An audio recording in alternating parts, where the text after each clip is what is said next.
Hello, hello. Hey, what's going on, man? How are you? I cannot complain. How are you guys? Good. Doing awesome. Doing awesome. Love it, love it, love it, love it. Hey guys, Hey, what's What's going on, going man? on, Rock? How are you, brother?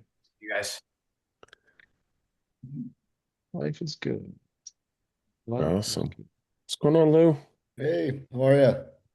Good, good, man. Doing well. Good. Thanks for Just trying having to. me.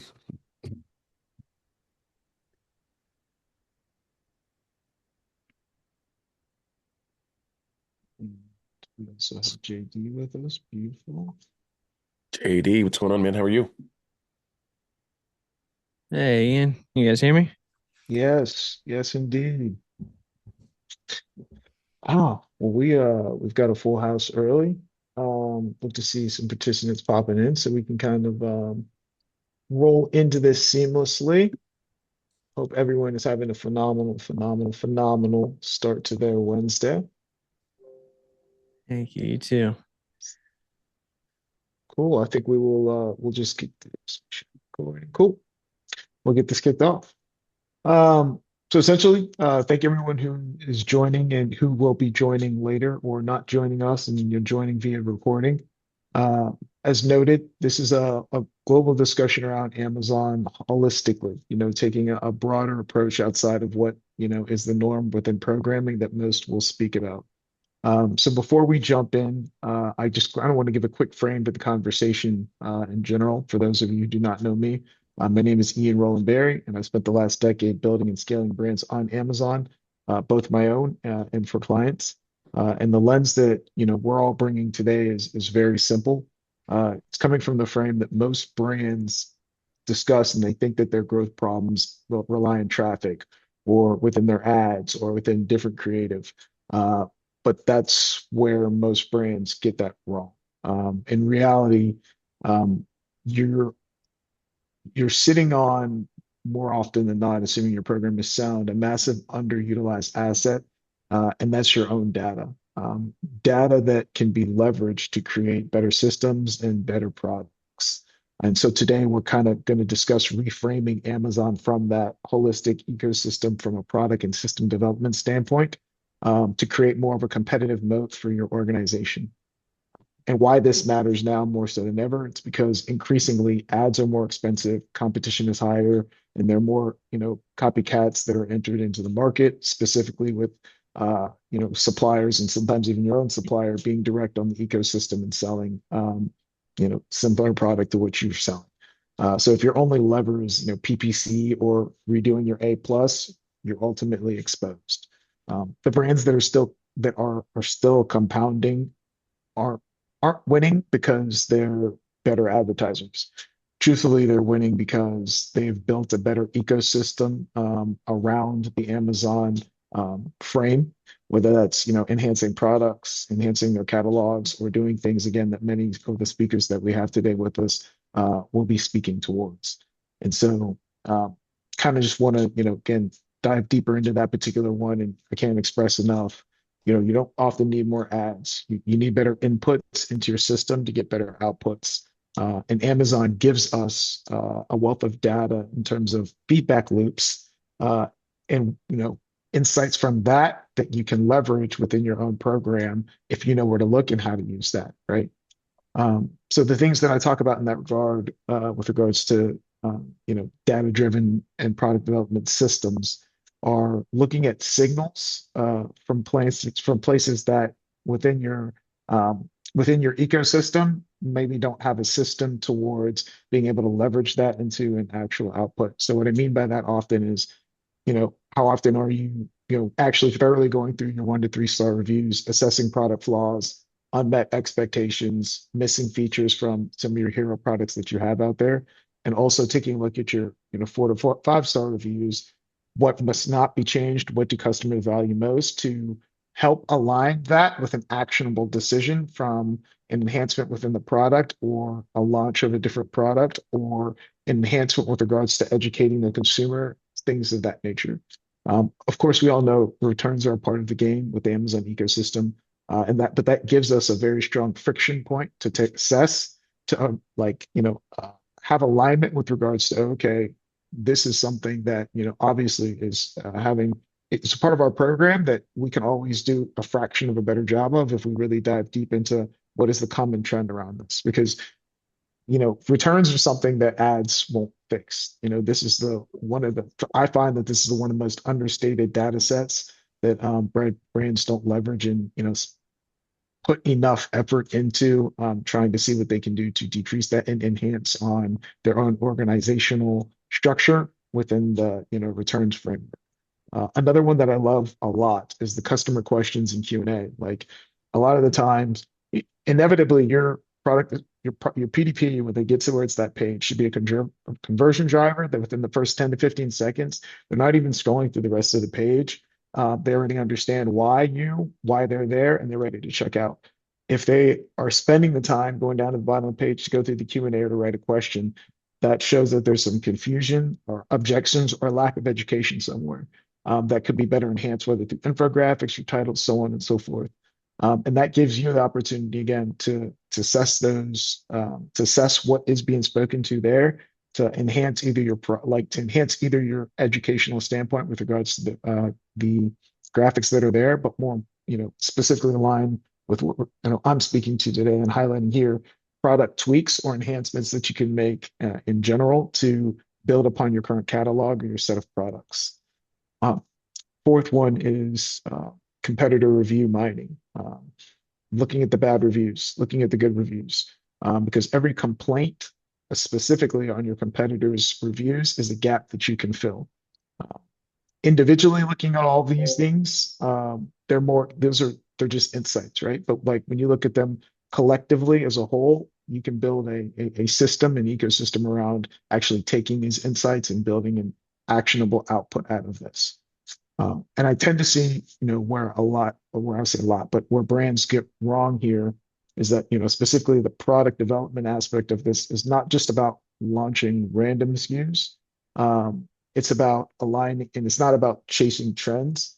It's not about adding noise to your catalog.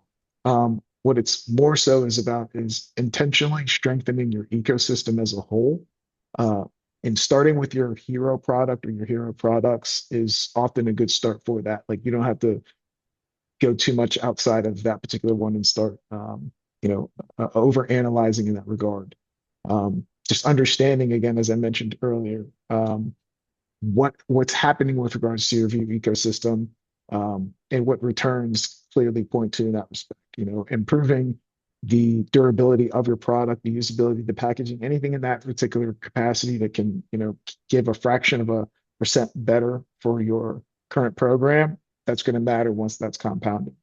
More often than not, you'll find that within every hero product, there's an opportunity.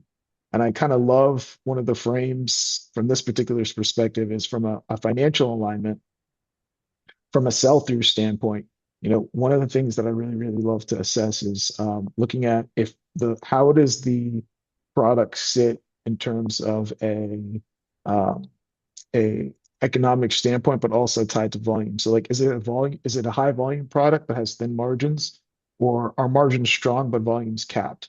Because on either end of the spectrum, you can kind of fill that particular gap. So what I mean is if your hero product has high volume, but low profit, then you can start taking an assessment from the frame of, okay, within our system and within this product development cycle, it would, behoove us to introduce a complementary SKU or set of SKUs with higher margins that assist with improving our blended profitability organizationally, and that will assist us with supporting more ad efficiency across the catalog.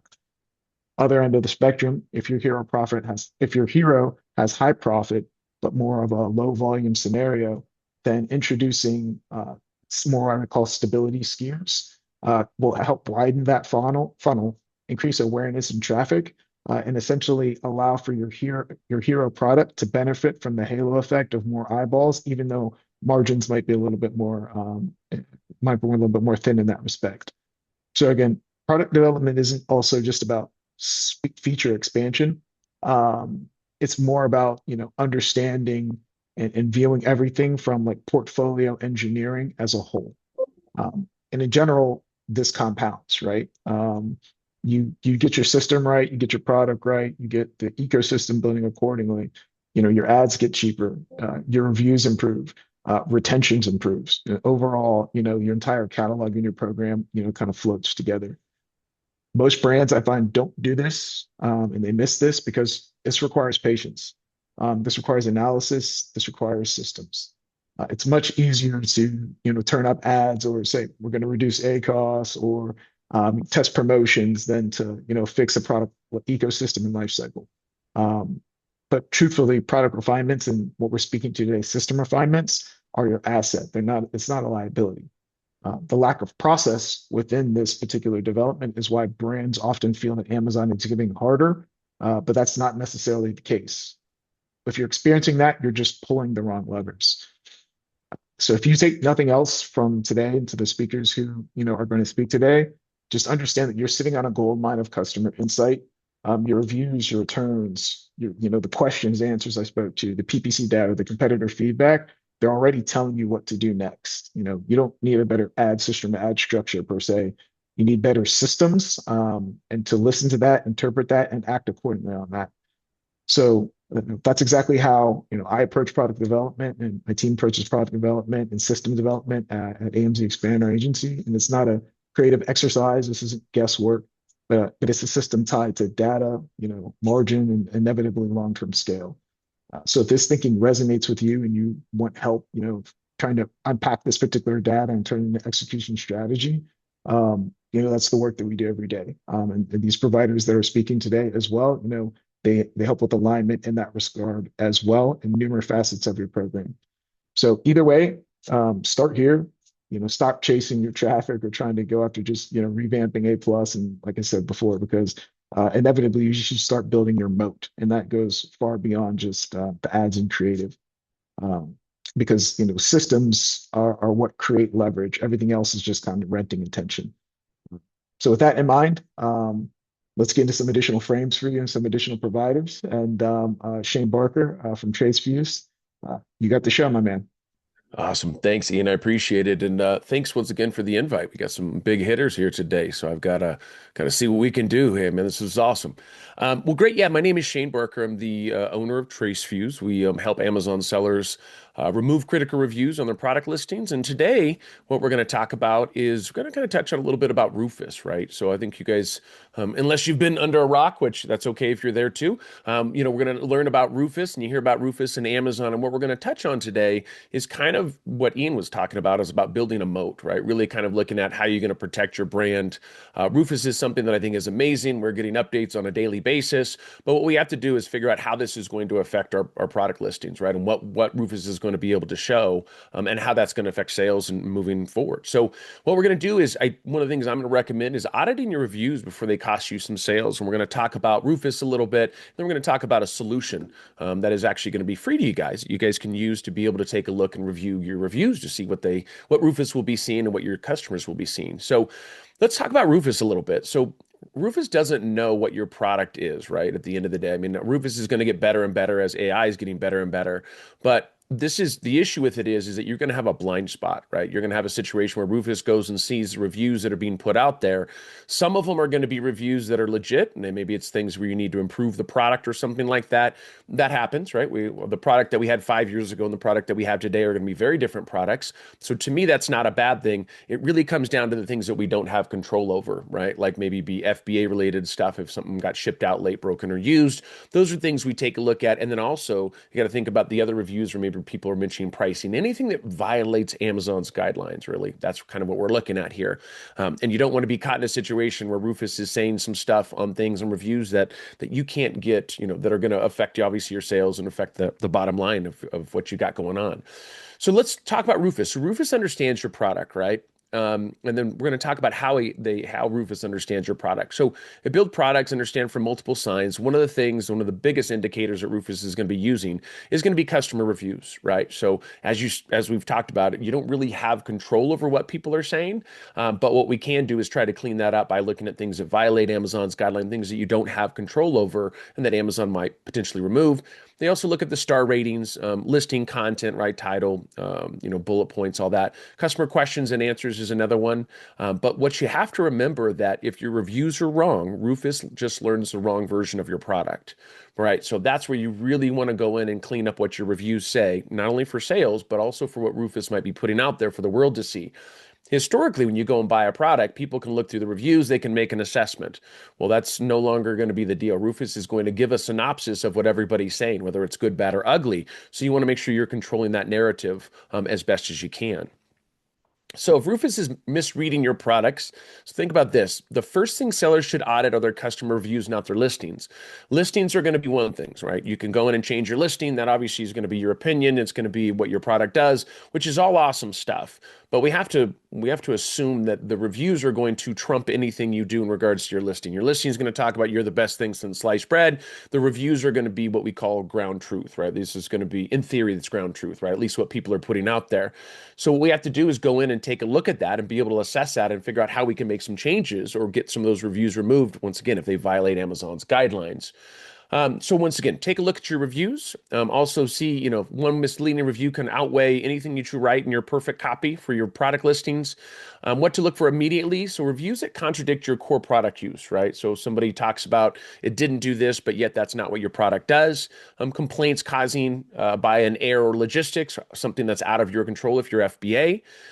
Language that reframes your product incorrectly, saying that it's toxic or there's problems with it. Those are all things that we want to be able to get removed because that's information that could be obviously not true.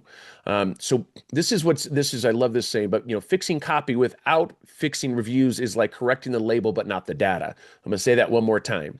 Fixing copy without fixing reviews is like correcting the label, but not the data, right? You can change the label, but if you don't change the information on that label, then there's potentially going to be some problems there.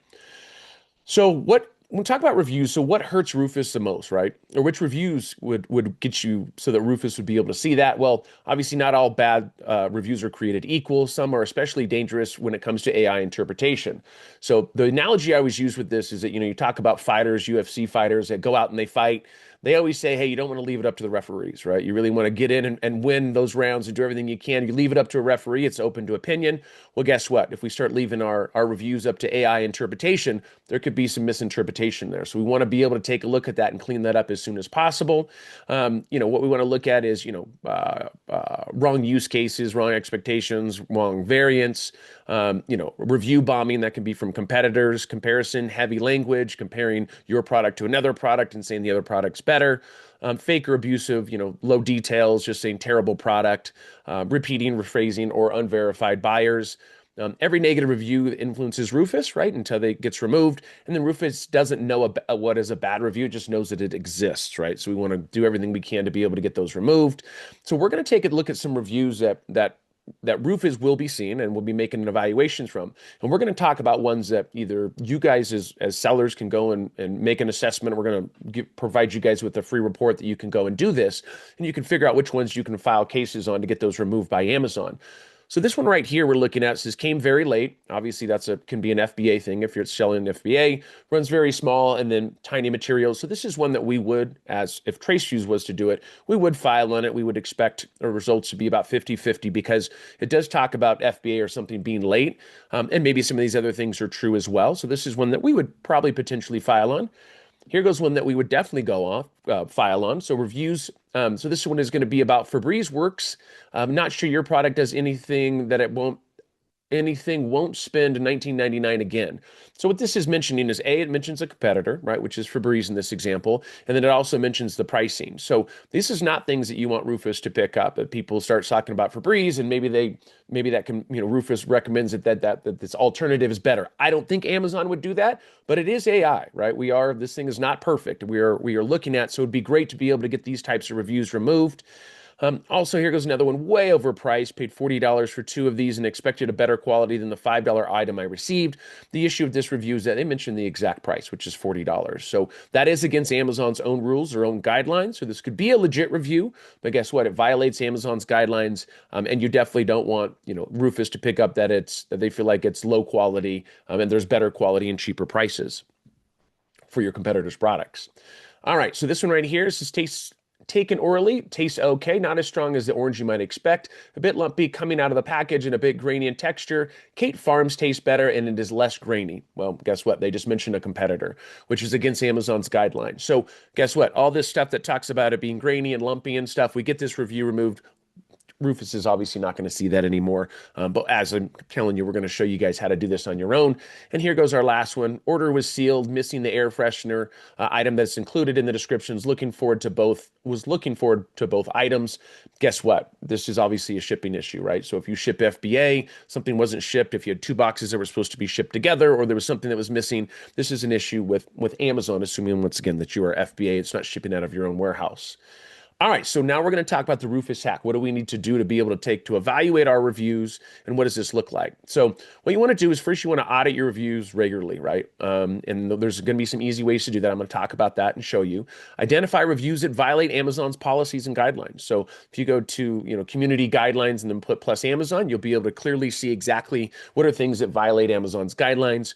And you want to remove those reviews that misrepresent your product. And then you let Rufus relearn the accurate signals. So once again, right now, you're not in control of the signals, what Rufus sees. You need to go in there and once again create that mode around your product, kind of like what Ian was saying earlier. All right, so how often should you audit your reviews? Well, best practices is if you don't have a ton of sales, monthly, to look at your stable listings makes sense. Weekly for high velocity or competitive ASINs. And then the things when you should immediately go take a look at them is if you have a star drop, obviously you have a sales decline or a sudden 1 star of clusters. So if you get usually 2 1-stars a month and then all of a sudden you got 10 in one day, you probably want to go evaluate that, unless it was like Prime Day or something like that. You want to make an assessment. Hey, if I feel like I'm being attacked, and then what do we need to do to fight those reviews? If Rufus learns continuously, you need to audit your reviews continuously, right? Think about that. Rufus doesn't take a day off. So if Rufus goes and audits your stuff today and it takes you 2 weeks to go take a look at it, there's a problem there. There could be 2 weeks of misinformation where you can't file a case. You're not doing anything to once again keep those listings clean, which is going to be very, very important. All right, so what we're going to be looking at here, so if everybody wants to run a free Rufus review signal check, this is going to be the QR code that you can click on. What it's going to do, it'll say the Amazon review checker, but what we're doing is we're actually grabbing the reviews that actually violate Amazon's guidelines. So you don't need to go through all your reviews and try to figure it out and go look at, the community guidelines and figure this out. By clicking on this QR code right here, so hopefully everybody got it, what you can do is we're going to create a report for you that's absolutely free. That what it'll do, it'll show you your reviews, 1, 2s, and 3 stars. It'll tell you which ones are against Amazon's guidelines and why they're not compliant with Amazon's guidelines. And you can also look at the reviews here. So if you see all kinds of things about shipping, guess what? There's a high chance that Rufus is going to pick that up and going to know about the bad shipping. So guess what? You want to definitely go in. We give you the reason why they violate Amazon's guidelines. And guess what? You guys can also go in, grab those. You guys can file cases with Amazon. And our goal is to be able to make it so you guys can get those reviews removed. Obviously, if you can't get them removed, we will always be here to be able to help you if you guys need that. Also, I'm going to recommend that you guys follow us at TraceFuse. It's called Fuse News. We give tons of information for sellers. We're offering that obviously we do a weekly newsletter. And then last but not least, make sure to follow me on LinkedIn. I'm very proud to say I'm bragging a little bit. This is a humble brag. I'm number 2 in the world for Amazon FBA worldwide on LinkedIn. So I'm very proud of that. We've been working really, really, really hard. But please follow me over there. And once again, we'll be giving you guys some good information if you're an Amazon seller. And Ian, thank you again for having us again today, and all for the guys on here, man. This is going to be awesome. I'm looking forward to the other presentations. Absolutely, Shane. Thank you for that. Burak, you got it next, my man.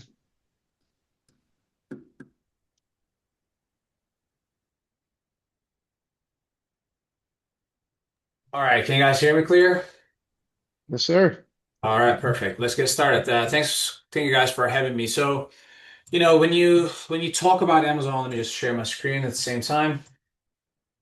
All right, so I don't know if you guys know it, but I lived in China 7 years. Now I had my own sourcing business. I had a B2B business. So one thing that I like to look at these Amazon business or growth you mentioned, Ian, in the beginning, is not the result, but where you start from. So are you guys profitable? Because 3 years ago, if you remember all the aggregators, they were growing crazy. They wasted hundreds of millions of dollars, $1 billion Trustio, and unfortunately, they're not here today. So If you can sell hundreds of millions of dollars, but if you don't have a profit, you don't have a profitable business or healthy cash flow, then it means you're nothing. So if you guys launching to new marketplaces, new countries within Amazon, we are Amazon global expansion partner. We work with Amazon Canada directly, China, Australia, Mexico, India, and a couple of other countries. One thing that I like to show you is not just how much you profit, but also what is next for you. So if you're sourcing a product, you're selling for $43, and there are Amazon fees. We all know that it's up to 55% most of the categories. Cost of goods, factories in China increasing the price, either they're direct competitor or they actually manufacture the products expensive. You pay for duty, ads, returns, placement fees. Actually, something very interesting about the placement fees. Amazon just came up with a new solution. If you're shipping directly from China with AGL, they're giving you a new option that you can avoid the placement fee. They create the problem and they solve the problem directly. I'm sure Lou have things to talk about that, but we all know how Amazon solutions work. But what's your net profit? We have agencies, we have Amazon partners, we have brands. One of the problem I see, I do 5 to 6 customer meetings a day. We talk to a lot of different leads. I apologize for that. We have a lot of leads coming in, and then every time we talk about it, I ask them, "What's your net profit?" I think I'm a little bit popular today, guys. I apologize for that. So one thing that I really want to discuss, like, what's your net profit? What's your landing cost? When we talk to the brands, most of the people, they don't know their landing profit. This is why we are actually building world's first 100% accurate inventory tool, which is called StockChamp. We are launching that in Prosper Show in Las Vegas. What is very interesting for me is a lot of people source product, but then they don't really look at what is their keyword bids before even they source, before they calculate. This is like a serious problem. And big brands, their problem is they have too many vendors, they have multiple suppliers, freight forwarders, warehouses, softwares, and none of them are connected. So this is something that I think one of the most important thing is to have a clear pipeline where you can understand your landing costs, your sourcing, your fulfillment. Then you guys can go to your agency and say, "Hey, I want to spend this much money for outside traffic. I want to expand to TikTok. This is how much money I have for my influencer marketing." Most of the brands, unfortunately, they don't know. So I think that's problematic. So for me, the most important thing in 2026 is global expansion, becoming a brand. If you stay on Amazon, either Amazon fees gonna crash you or your competition. So you need to start selling omnichannel. And if you stay in the US, you'll be actually missing out, creating more revenue for your company to use the same catalog, use the same supplier, use the same products to go globally. This way you can actually have better pricing from your supplier because you can increase the pricing. You can increase your sales, but you can decrease your product sourcing fees, or you can get better payment term from your supplier. So most of the people, they don't understand the cash flow. They think that by the time they place an order until they sell, it's 90 to 100 days, 120 days. But according to our data, it's up to 180 days. Production times are longer, shipping times are longer, Amazon checking times, it's a disaster. We have a new tool, it's called Profit Plus, where you can connect your Amazon store to track your checking times. Track which Amazon fulfillment centers receives the product in how many days. Where is your inventory distributed? If you guys don't track this information, if you don't track your data, you're guessing you are going to be either out of stock, we know how expensive is that, or you will have to keep too much buffer inventory, buffer stock. And if you use an AWD, it's a terrible idea because you won't be able to leverage that inventory sitting, your cash, not being able to sell in different markets or different places such as TikTok or Walmart. And MCF increased prices, AWD increased prices. And there's one thing I always warn sellers. Amazon is not only after your logistics, Amazon is after your data. We have seen that when Amazon Global Logistics launched, one thing that Amazon rolled up later was instead of paying you cost of goods when you sell it for your reimbursement, Now it's manufacturing cost. And Amazon is the one who decides your manufacturing cost. Why? Because they collected all your commercial invoices from your suppliers. They look at the price and they start lowballing you. So this is a serious issue. So you need to start understanding inventory management is the key for success. Then you know how much you can spend on the advertisement. You can understand how much money you have for affiliate marketing and other tools. So unclear order quantity is a problem. Reordering units, unpredictable lead times. We have seen every day a new issue, unfortunately, world economy, world geographic issues, trade wars, So this is something you need to be paying the most attention because the growth is not going to kill your business, but profitability. So what we're trying to solve in Forceget is all the way from factory floor to end user. So not just one marketplace, but multiple marketplaces. So as I mentioned, when you have more than 15, 20 different vendors, softwares, spreadsheets, you never be able to make the correct decision. That's why we're actually building world's first 100% accurate software as well as the operation. So I highly recommend you to start looking after your data. So StockChamp is something that I've been mentioning. We calculate here for each container your landing cost, our warehouse integrations.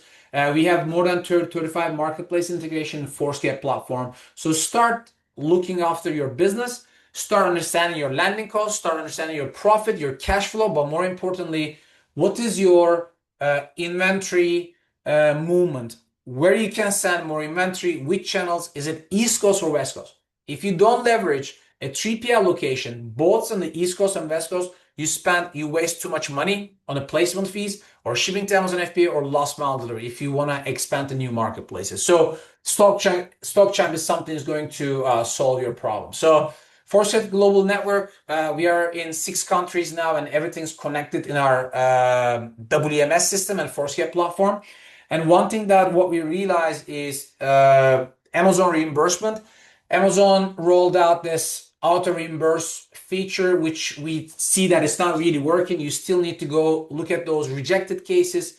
We find every day 80 to 85, at least 100 rejected cases within Amazon stores. So you probably lose a lot of money. We are offering free audits on that. And the last thing is stop guessing, start controlling the cycle. Most of the business owners, they are looking at the fancy stuff. They want to do affiliate marketing. They want to sell on TikTok. They want to find cool ideas to improve their business revenue and profit. I agree, keep doing that, but at the same time, make sure your inventory team, your e-commerce team understand your landing costs because this is one of the biggest issues, in my opinion, for most of the brands. So thank you guys for having me, and I hope I wish every business a profitable year this year. Much love, Burak. Thank you. Thank you. Lou, it's your time to shine, brother. Shine, we will try. We will certainly try.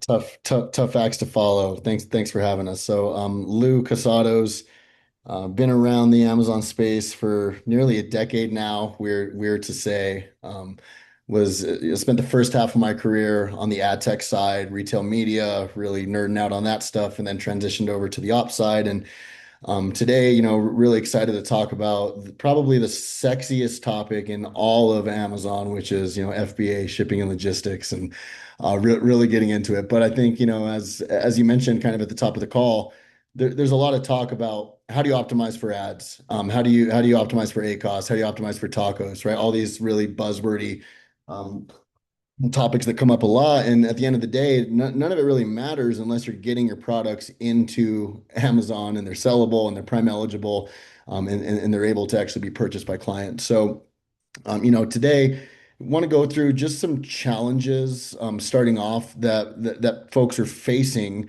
with FBA ops in general, including I think the mentality that they come into FBA operations with. So number one, right? I think it's very, and I don't know if you disagree or agree with this in the chat. Those of you that are in attendance, feel free to drop some comments or some thumbs up or thumbs down if I feel missing the mark here. But a lot of sellers really view FBA ops as a cost center, right? It's something that has to be paid. We're making choices between the least expensive or the most expensive option to get products in. And that's really where the strategy often ends. Consistent pickups, especially if you're leveraging partner carrier, right? Like Burak kind of mentioned, Amazon's like, hey, here's all these awesome solutions to problems that we're constantly creating, right? And that can be issues with just missed carriers. Inconsistent lead times when we're talking about inbound times to Amazon specifically, right? We're all experienced that row of death trucks before at an Amazon fulfillment center. You can't get checked in for days, weeks. Sometimes it's 10, 14, 15 days until your products are actually checked in. Really understanding the nuance of Amazon policy changes, right? Like inbound defect changes, for example, that just changed on the 15th, can have a huge impact to your business if you don't understand those and you're trying to skirt the system a bit. And then, of course, paying inbound placement fees, which I'm sure everyone on this call loves. 30-day times to prime eligibility or longer. We just got off a call with the client right before this, and I put up a slide that's saying average time to prime eligibility is 30 days, and he was like, on a good shipment, like that's if they're nailing it, right? Realistically, it's much longer than that. And then again. We just coming out of peak, we're still kind of at the trail end of peak, but I'm sure a lot of people experienced an inability to get appointments during those peak seasons, right? So when you're hit with those challenges, it becomes very difficult to really operate efficiently, to operate profitably, right? And one thing I've learned, like I said, in almost a decade in being in the Amazon space is that you need to look for ways to turn your biggest operational headaches into competitive advantages. Because one thing that's consistently true that I've seen is that if the majority of sellers are using a solution and doing that, it's generally not the most shrewd or strategic option to go ahead and try and accomplish what you're trying to do, right? So what I like to break down, and I'm sure this is elementary for everyone, but just to hit it really quick, what actually happens when you're paying placement fees, because it's not just a cost. And I think people often will say like, oh, well, it's convenient.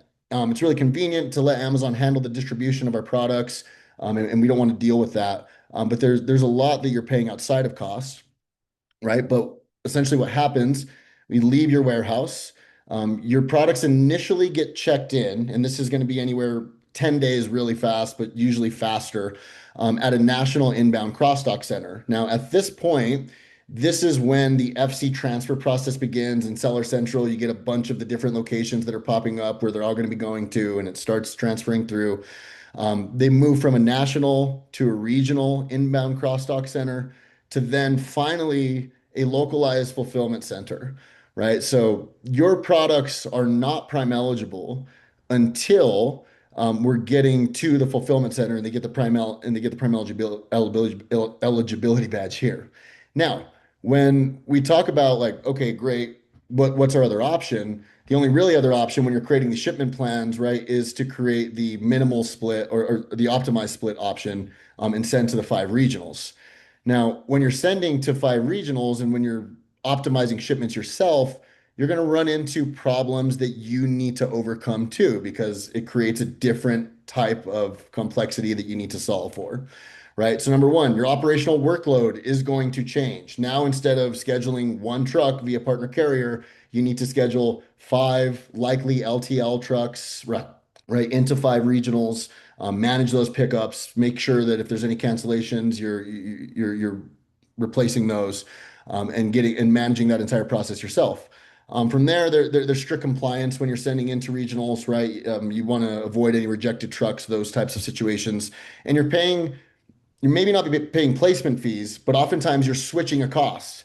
So you eliminate the placement fee, but now you have really high costs, especially if you're shipping from the East Coast to California, for example, or vice versa, right? And then the inefficiency can really eat into any type of potential cost savings that you're looking at.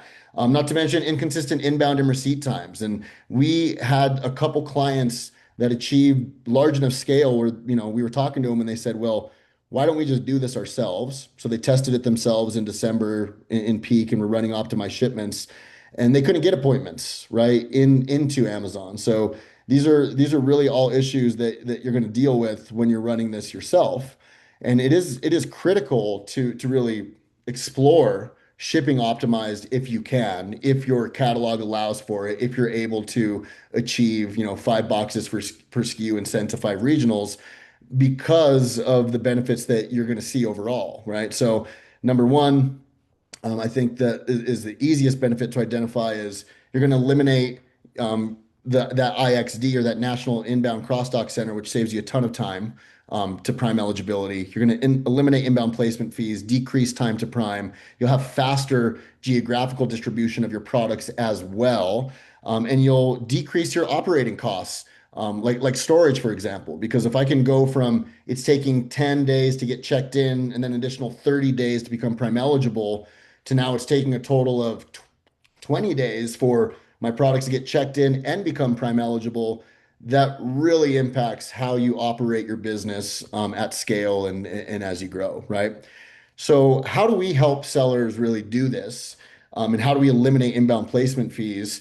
It's a really simple process, right? So we give you the control and the power to optimize all of your shipments. So you're likely not able to send in full truckloads, floor loaded consistently into regionals every single day. We're sending 30 plus daily trucks to Amazon's regional facilities, and well over 75% of those are floor loaded FTL, right? So by you sending to us instead of sending to a national inbound cross-dock center and letting us execute those shipment plans for you, you're going to see much faster speed because we have live unload appointments at those regional cross-dock centers because of the scale we're achieving, and we'll get your products into FCs faster ultimately. So, this is high level, the optimization process.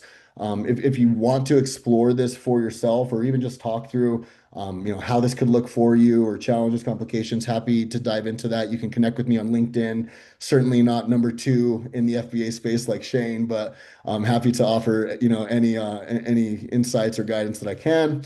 We're always happy to provide an opportunity analysis for interested sellers as well, where we can take a look at your current costs. How much are you paying in inbound placement fees? What's your current inbound lead times look like? What could that look like if you were optimizing? And then you can make that decision, if you want to run those tests internally yourself, or if you want to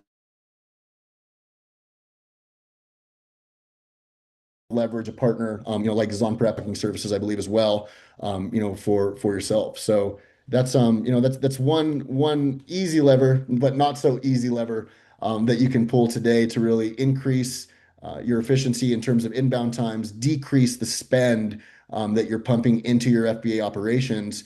And really shrewd operators will take these savings. In some cases, we're saving clients hundreds of thousands of dollars. The biggest savings that we've seen so far was literally $1 million savings that we saw for one brand. And they're able to then take that, repump it into the business, reinvest that into new teammates, into new ad strategies, into bigger investments like DSP, AMC, some of these more cost heavy type of top of funnel strategies that maybe they didn't have budgets for to deploy. So there really are ways to bring everything together and make your FBA operations not a cost center, but a true profitability boosting center and a revenue generator. So if you're interested to hear more, hit me up. I'm on LinkedIn. Check us out at zonprep.com. Contact us there. We like to keep it simple. Yeah, that's all I got for you. Hopefully it was helpful. Love it, love it, love it. Thank you. Thank you, JD. Last but not least, my man. Yeah, thanks, Ian. Can you guys hear me all right? Oh, yeah. Yes, sir. Share my screen here. All right. So I guess, some heavy hitters here, I'll kind of introduce myself, what we do, a little bit, grateful to be here, Ian. Thanks for having me. So my name's JD Sass. I'm one of the founders of Axiom Return Solutions. Specifically, we are a reverse logistics provider for e-com, but primarily Amazon sellers. That's the only thing that we do, right? I'm not a traditional prep center or 3PL. I don't do any, we reintegrate inventory back into Amazon, but don't do any freight forwarding, nothing like that. We're specific to Amazon, and we're somewhat white glove. We're fairly nuanced and niche in the services that we provide, right? I'm not going to tell you to, hey, palletize all your stuff, send it to me, I'll liquidate it for you. No, we can do some of that stuff, but there's a lot more that goes into the services that we provide. We're end-to-end full stack. We are the service. My business partner, Kevin, has built and overseen the development of our tech. We don't farm anything out. So all our partners have a custom interface and portal to view everything that goes on. And to date, we worked with just north of 300 sellers of all types, resellers, wholesalers, brands, agencies, accelerators, specifically dealing in and around returns. So a little more in depth into the things that we do, which will come into play in the conversation. And really what I want to provide here is some value. At the end of my presentation here, I definitely don't want it to feel like a lecture. Some plug and play stuff for you to take it home. This will be fairly macro views, maybe some things you could just go and implement now to fix any issues that may or may not be occurring on or around your post-purchase ops. So, essentially we'll receive returns and removals, right? We're opening, inspecting, grading, and based on those grades and what brands want to do, dispositions can be somewhat automated. We're a big thing that we offer. One of the services is we file claims, customer return and removal claims, right? So as items come in, you've got your customer return claim, the switcheroo, your fraud. Customer purchased something and then returned something that was not what they purchased, or the removal claim, right? Maybe Amazon, you remove some inventory. There were supposed to be 100 units and you only got 90, right? So we file those claims, and there's specific ways to file those claims, which I'm happy to share to you. I'm sure I could get with Ian where to post some of that stuff afterwards. Obviously on LinkedIn, you can reach out to me. Happy to provide some templates and videos how you could do that yourself. And aside from liquidation, right, let's get the inventory back into Amazon. A lot of what we get can be sent back into FBA. How can we repackage or refurb it to get it in there? Forwarding to vendor, obviously serialized donation or disposal, and then some test buys too, identifying, unauthorized resellers and counterfeit items. Let's see here. Just some more of the problems. I've had thousands of conversations, when my returns are at my buddy's apartment, or they're in my garage, or they've been sitting on, 20 or 30 pallets in my 3PL for 3 years. What does it look like? It's considerable, right? So if you're a brand doing 1 million or 10 million or 100 million a year in revenue, and your return rate, maybe it's 5%, 10%, 20%. So at a 10% return rate, you're talking about on 10 million, that's $1 million a year, right? And a blanket response that I get for the most part is disposal, or they're paying storage on it. But it doesn't have to be that way, right? What if you cut that return rate in half? What if you're able to reintegrate that? And by nature of what we do, and I'll talk on this, like we get all the trash, so a returned item will tell you a lot about the life cycle and where the errors are actually occurring, right? Is your consumer feedback correct, right? Is this a production and manufacturing issue? Is there errors being made on a 3PL level without the inventory is being sent into Amazon? Can we provide some feedback, some consultation there to reduce those returns from happening? And a lot of times, some simple plug and play, I'll talk about it. It's just the listing. Can you optimize your listing, right? To reduce returns from happening, because that's a return happens before its purchase is even made. Those are some easy things to do, but one of these here. So I like it. My favorite reply I think I've gotten. So we call it marketing. We're talking about the cost of returns where it's just disposal. And these are, that was from a brand that did $250 million a year on Amazon. It's just disposal, and we'll call it marketing. There's a lot of data, Ian, you mentioned at the beginning. There's a lot of decision making around the post-purchase operations that's being made on guesses and I thinks and I feels, right? There's not a lot of data driving the decision making process. And really, this for all who are in attendance today, I think solutions, things you could do now, wherever your returns are going. Can you have the party file claims if you're using a service provider, or even at your, a storage unit and at your house? Like, those are things you can do. You can file those claims. They're not difficult to do, but really a big one too is update your source cost. in Seller Central, there's an area where you just, Amazon will estimate what the source cost of your inventory is, or you can enter it in. And sometimes Amazon overestimates, and sometimes you need to let them know the actual source cost of your inventory so that anything that is being reimbursed, you're actually getting the correct value for your item there. And then the listing optimization, which I mentioned. And a lot of these solutions here are going to be dependent upon the situation that you're in and the resources you have available, right? There's a threshold for brands where owners and founders are wearing a lot of different hats. And so time is really, really valuable. And where are you allocating that time and resources that you do have? Gold standards always get it back into Amazon. eBay, I like to say Facebook Marketplace. If you're in here and you got a bunch of stuff sitting somewhere, get a friend or a family member. Just take some pictures, list it on Facebook, get it out. By the time I get on a call with someone, it's too late, right? There's emotion behind it. They're tired, they're fed up with it, and more than likely, it's been a thorn for a long time. So again, I'm happy to make myself available to do some of this, have these conversations. And a little stat at the bottom there, the 5 to 10% of returns and moves that we receive are typically eligible to have a claim filed. So whether that be fraud, and what I see more of over anything is just Amazon making errors. I'm supposed to get some eyeliner and I get a pair of Asics. Great for the brand who got the Asics over the eyeliner, but now someone else is out of the Asics, right? And the brand is still out of their eyeliner. So you're talking about that over a considerable amount of volume over a long period of time, can have a large impact on the bottom line. And I'll bring it back to Moats here. This line at the top, I threw something else in ChatGPT and it gave me this. There's something I heard the other day that really resonated with me is take care of the pennies and the dollars will take care of themselves, right?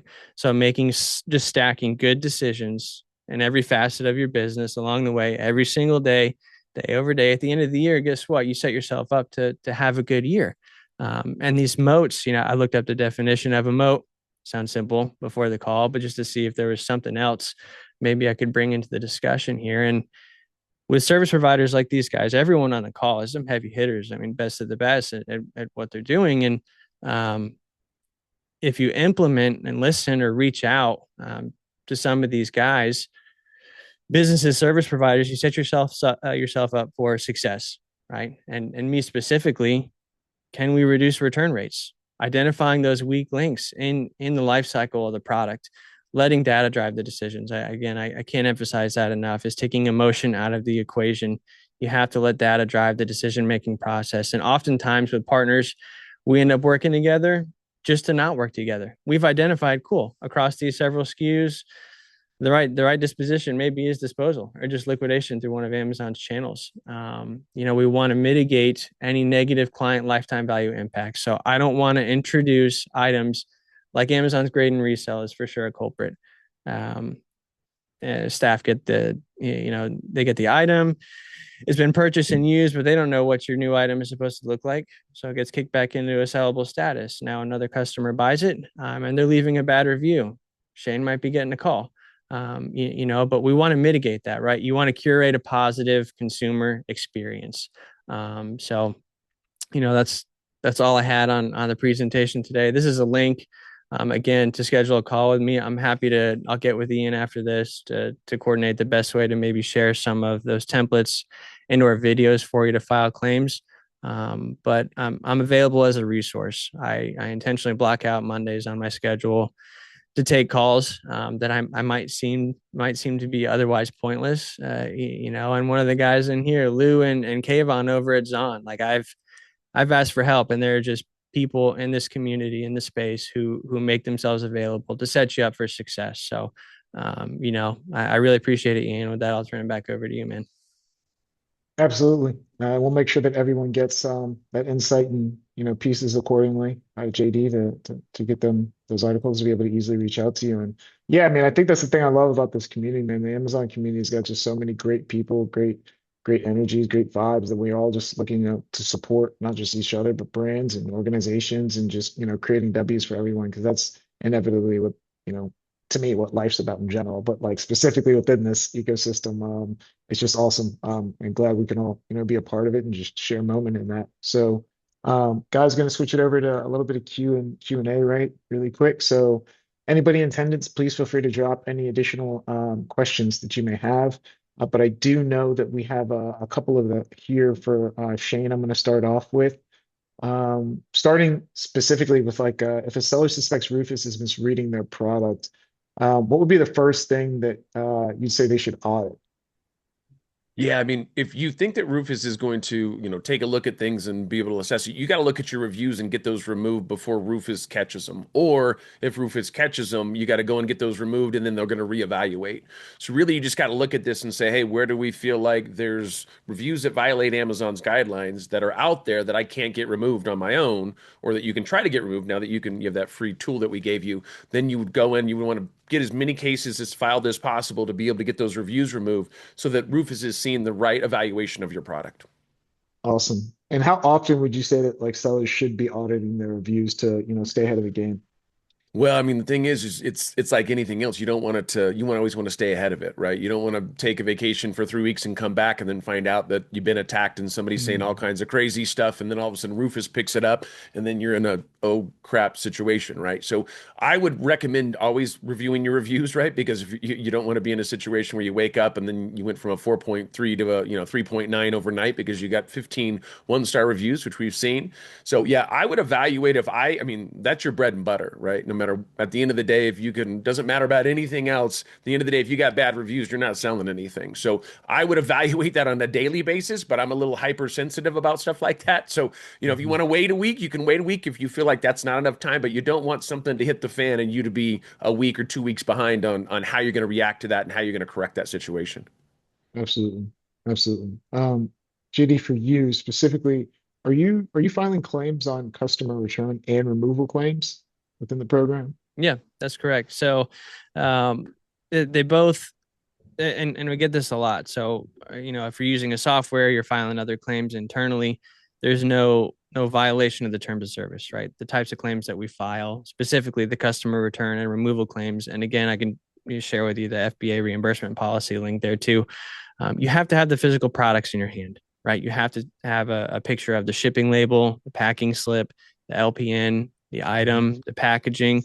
So you upload this, and then whatever the discrepancy is, if it was the incorrect item, for example, on a fraudulent return, or maybe you had 100 units of an eyeliner, again, we'll go back to that, removed, and you only received 90, right? Or they were damaged in transit by Amazon, depending on how they were removed. Are they damaged, defective, or overstock will determine its eligibility to file a claim. But that's just money sitting on the table. I mean, it's Amazon makes mistakes. Again, they leave the door open there to kind of capitalize on some of that stuff. So absolutely. And yeah, just to echo Shane's thing, I mean, the reviews, people trust people, right? So if there's an item there, like I buy not because of the item, I buy because there's 4,000 other people that trust the item, at the end of the day. So absolutely, specifically customer return and removal claims. That's it. Awesome. If you had to, guess, or I'm sure you probably have some data around this in some fashion, but what would you say, like, what percentage of your removals that you guys see are like actually resellable versus like dead inventory? Yeah, no, great point.